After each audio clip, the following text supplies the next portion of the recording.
ನಮಸ್ಕಾರ ಸ್ನೇಹಿತರೆ, ಸ್ವತ್ತುವಡೆಗೆ ಸ್ವಾಗತ. ನಾನು ಕಾರ್ತಿಕ. ಒಂದು ರಾಜಕೀಯ ಪಕ್ಷ ಒಂದು ಸಮುದಾಯದ ವೋಟ್ ಬ್ಯಾಂಕಿಗಾಗಿ ನಾವು ಯಾವ ಮಟ್ಟಕ್ಕೆ ಇಳಿತೇವೆ ಅನ್ನೋದನ್ನು ತೋರಿಸಿಕೊಡ್ತಾ ಇದೆ.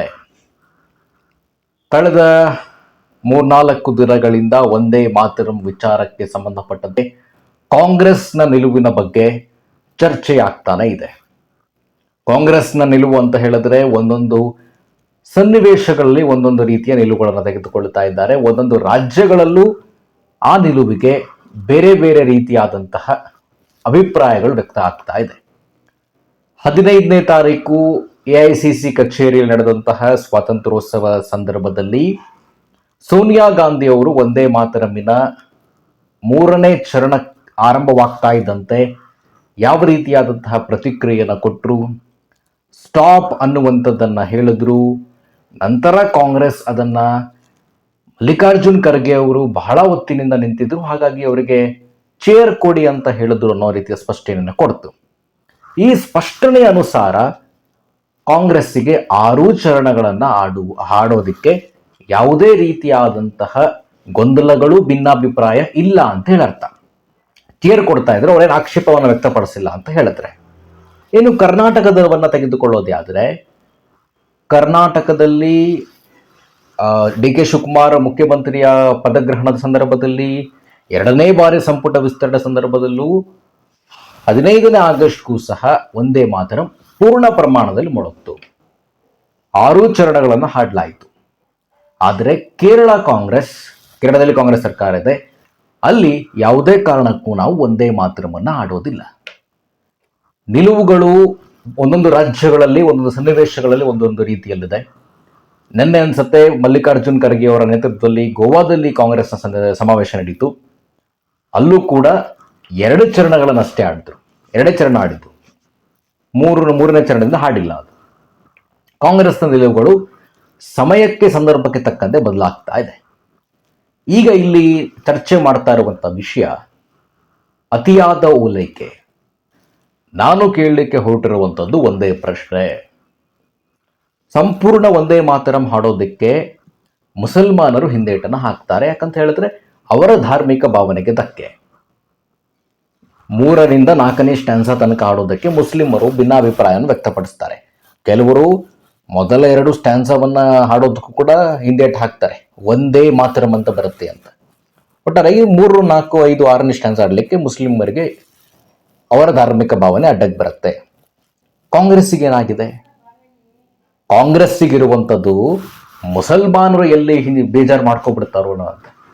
ಯಾಕಂತ ಹೇಳಿದ್ರೆ ಅವರೇ ಆಧಾರ ಸ್ತಂಭ ಸ್ವಾಮಿ ಕಾಂಗ್ರೆಸ್ಸಿಗೆ. ಮುಸಲ್ಮಾನರ ಮತಗಳೇನಾದರೂ ಕಾಂಗ್ರೆಸ್ಸಿಗೆ ಬರಲಿಲ್ಲ ಅಂತ ಹೇಳಿದ್ರೆ ಕಾಂಗ್ರೆಸ್ ಜೀವಂತವಾಗಿ ಇರೋದಿಲ್ಲ. ಈಗ ಅವರ ಸ್ಥಿತಿಯನ್ನು ನೋಡ್ತಾ ಇದ್ದೀರಿ. ಆ ಸ್ಥಿತಿಗೆ ಮುಸ್ಲಿಮರ ಓಲೈಕೆಯೇ ದೊಡ್ಡ ಕಾರಣ. ಮುಸ್ಲಿಮರ ಓಲೈಕೆ ದೊಡ್ಡ ಕಾರಣ. ಯಾವಾಗ ಜವಾಹರ್ಲಾಲ್ ನೆಹರು ಅವರು ನಾನೊಬ್ಬ ಹಿಂದೂ ಅಂತ ಹೇಳಲಿಕ್ಕೆ ಹಿಂದೇಟು ಹಾಕ್ತಿದ್ರಲ್ಲ, ಅಲ್ಲಿಂದ ಶುರುವಾಯಿತು ಇವರ ಓಲೈಕೆ. ಅದಕ್ಕಿಂತ ಹಿಂದೆ ಇತ್ತು ಬಿಡಿ.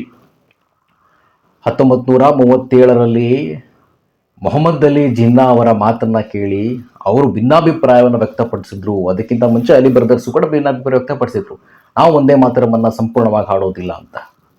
ಅಲ್ಲಿಂದ ಒಂದೇ ಮಾತರಂ ಕತ್ತರಿ ಹಾಕಿದ್ರು. 32ರಲ್ಲಿ ಒಂದೇ ಮಾತರಂ ಕತ್ತರಿ ಬಿತ್ತು. 47ರಲ್ಲಿ ಧರ್ಮದ ಆಧಾರದ ಮೇಲೆ ದೇಶದ ವಿಭಜನೆಯಾಯಿತು. ನಾವು ನಿಮ್ಮಿಂದ ಆಳಲು ಪಡುವಂಥವರೆಲ್ಲ, ನಮಗೆ ಪ್ರತ್ಯೇಕ ರಾಷ್ಟ್ರ ಕೊಡಿ ಅಂತ ಹೋದರು.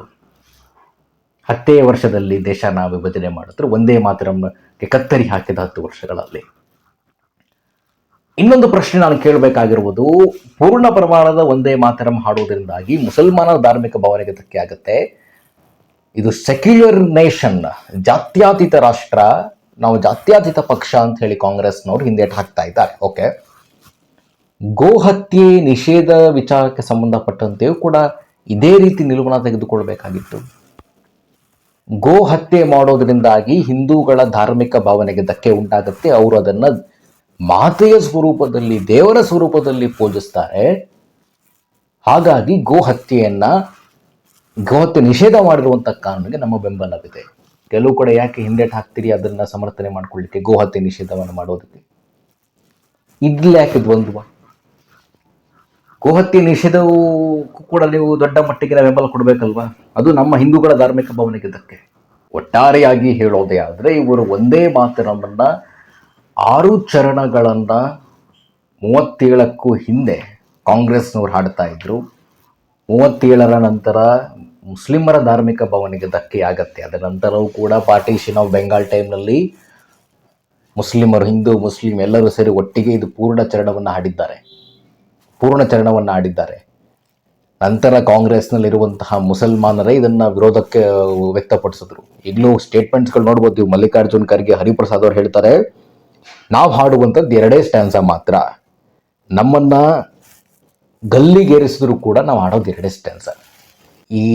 ಈ ನಿಲುವುಗಳಿಗೆ, ಈ ವಿಚಾರಗಳಿಗೆ ಕಾಂಗ್ರೆಸ್ನ ಇಂದಿನ ಸ್ಥಿತಿ ಇಲ್ಲಿಗೆ ಬಂದು ನಿಂತಿದೆ.